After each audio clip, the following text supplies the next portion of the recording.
right? අපි මේ පාඩමේදී කතා කරන්න යන්නේ ත්‍රිකෝණ සහ චතුරස්‍ර ගැන. එතකොට අපි දන්නවා මොකද්ද?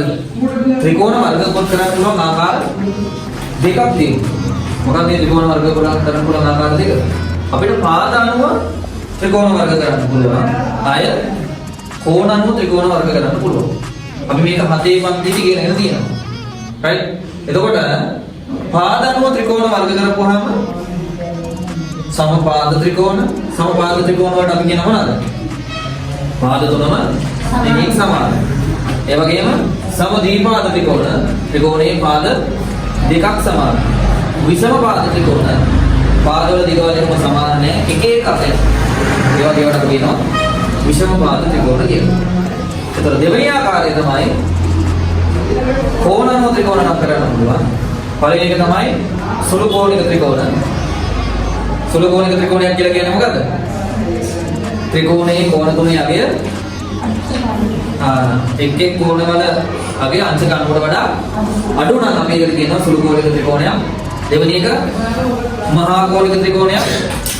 එක් කෝණයක අගය අංශක අණුවට වඩා වැඩි නම් අපි කියනවා අංශක අණුවට වඩා වැඩි නම් අපි කියනවා මහා කෝණික ත්‍රිකෝණයක්.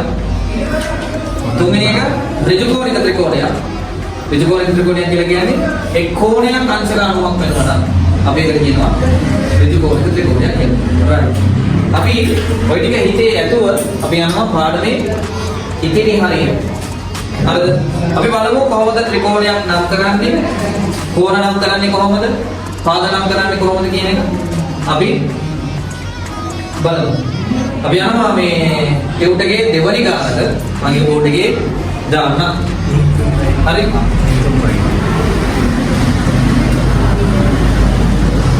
මෙන්න අංක දෙක ඈ. මෙන්න මෙහෙම තමයි දීලා තියෙන්නේ. ත්‍රිකෝණය ඇදලා එතන A B C කියලා දීලා. පළවෙනි ප්‍රශ්නේ අහනවා ත්‍රිකෝණය නම් කරන්නේ. ත්‍රිකෝණය නම් කරන්නේ කොහොමද? අපි මේ ශීර්ෂ තුනේ අගයන් ශීර්ෂ තුනේ තියෙන අක්ෂර ටික ලියලා ත්‍රිකෝණය නම් කරනවා. නම් කරන්නේ කොහොමද? A B C ත්‍රිකෝණය කියලා මෙහෙම ලියනවා. නැත්නම් ත්‍රිකෝණයට දාන ලකුණු මෙන්න මේක. ඒක දැම්මත් හරි. ටිකක් ලොකු පන්ති වලින් තමයි අපි ඒක දාන්න පුරුදු වෙන්නේ. දෙවෙනි එක බලන්නකෝ. මෙම ත්‍රිකෝණයේ පාද තුන නම් කරන්නේ. කොහොමද පාද නම් කරන්නේ? අපි ඉස්සර මෙතනින් පටන් ගමු. A B කියන්නේ පාදයක්. අනිත් එක B C කියන්නේ පාදයක්. අනිත් එක C A කිව්වත් හරි A C කිව්වත් හරි දෙකම හරි ඈ. A C. ඔන්න ඒකට උත්තර දෙවෙනි එකට උත්තර. තුන්වෙනි එක බලන්න.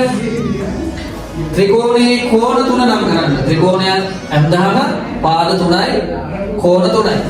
හරි? එතකොට කෝණ නම් කරන්නේ කොහොමද?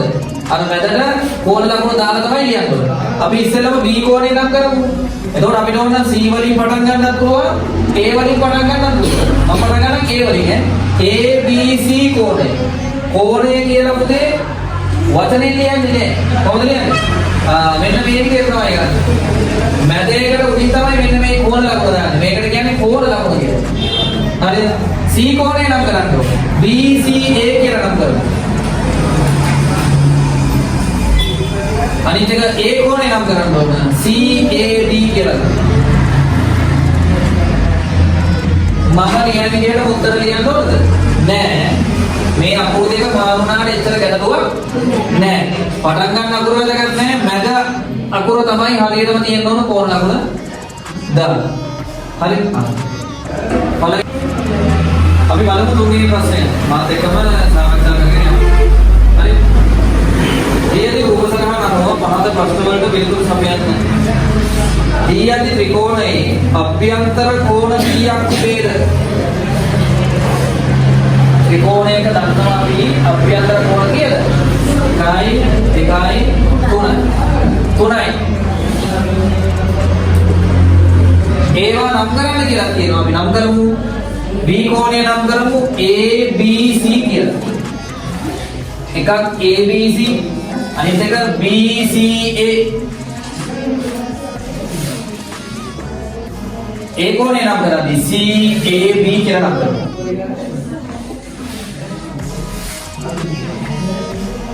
right පළවෙනි ප්‍රශ්නෙට උත්තරේ වෙන්න ඕන මෙන්න මේ. දෙවෙනි එක බලන්න. දේශිය මේ ටික අඳුරගත්තොත් තමයි පාඩමේ ඉතිරිගානේ හරියට කරගන්න පුළුවන් ඉන්නේ. හරි? ත්‍රිකෝණයේ බාහිර කෝණ කීයක් ඇත තිබේද? ඒවා නම් කරන්න. බාහිර කෝණ කීයද? 3යි. ඔන්න දැන් පොඩි ගැටලුවක් එනවා. මම අමතර දෙයක් කියන්න යන්නේ. හරි? මම මෙතන ඉඳලා කියන්නම්. ත්‍රිකෝණයක අභ්‍යන්තර කෝණ 3යි තමයි. මම මේ පාදයේ මෙහෙට දික් කරගන්නම්. මේ පාදයේ මෙහෙට දික් කරගන්නම්. මේ පාදයේ මෙහෙට දික් කරගන්නම්. එතකොට අපිට හැදෙනවා මෙන්න මේ විදිහට බාහිර කෝණ කීයක්ද? 3ක් හැදෙනවා. දැන් ඕගොල්ලෝ මතකයි සර් මේ පාදය මෙහෙට දික් කරා වගේම මේ පාදය මට මෙහෙට දික් කරන්න බැරිද? පුළුවන්. කිසිදු ප්‍රශ්නයක් නැහැ. පුළුවන්. හැබැයි මම කියනවා ත්‍රිකෝණයක හැදෙන්නේ බාහිර කෝණ 3යි. සර් ඉතින් මේක මෙහෙට දික් කරාම මෙතන කෝණයක් හැදෙනවා. ඒකෝට මේ කෝණ 3යි මේකයි 4යි. නෑ. මේ වන්න සරල රේඛා දෙකක් ඡේදනය වුණාම හැදෙන මේ කෝණ දෙක මොන කෝණ දෙකක්ද? ප්‍රතිමුඛ කෝණ යුගලයක්. ප්‍රතිමුඛ කෝණ යුගලයේදී අපි මේ කෝණය සැලකුවත් එකයි මේ කෝණය සැලකුවත් එකයි. මේ හැම ශීර්ෂ එකදීම මේ විදිහට කෝණ දෙකක් හැදෙනවා. හැබැයි මේ කෝණ දෙක විශාලත්වයෙන් සමාන නිසා අපි සැලකන්නේ එක බාහිර කෝණය. පොතේ අහන ප්‍රශ්නය මෙන්න මේ කෝණය බාහිර කෝණයක් වෙනවද? බාහිර කෝණයක් වෙන්නේ නැහැ. බාහිර කෝණයක් වෙන්නේ නැහැ හේතුව බලන්න බාහිර කෝණයක් හැදුනේ මේ ත්‍රිකෝණයේ තියෙන පාදිකුයි දික් කරපු පාදිකුයි එකතු වෙලා. මේ කෝණය හැදලා තියෙන්නේ කොහොමද? දික් කරපු පාද දෙකක් එකතු වෙලා තමයි කෝණය හැදලා තියෙන්නේ. එතකොට ඒක බාහිර කෝණයක් වෙන්නේ නැහැ. එහෙනම් ත්‍රිකෝණයක අභ්‍යන්තර කෝණ කීයද? 3යි. බාහිර කෝණ 3යි. එහෙනම් මෙතන බාහිර කෝණ 3යි අපි ඒක නම් කරන්න ඕන. අපි ඉස්සෙල්ලා මේ කෝණය නම් කරමු. ACF. ඊළඟ මේ කෝණය නම් කරමු. DAB.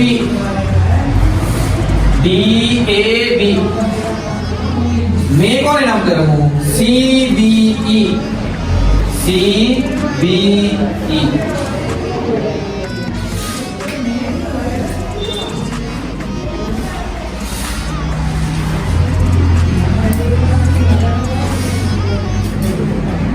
තුන්වෙනි ප්‍රශ්නෙට උත්තරේ මම මෙතනින් ලියන්නම්.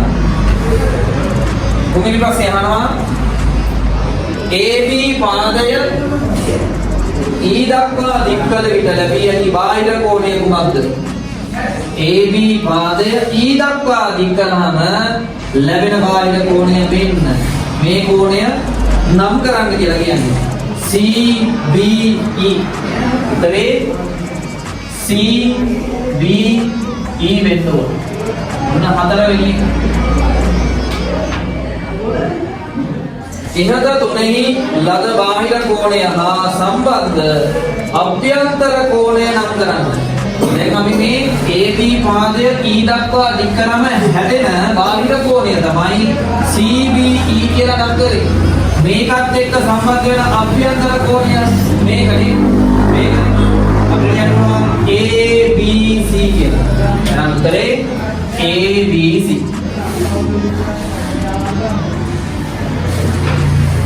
එවනද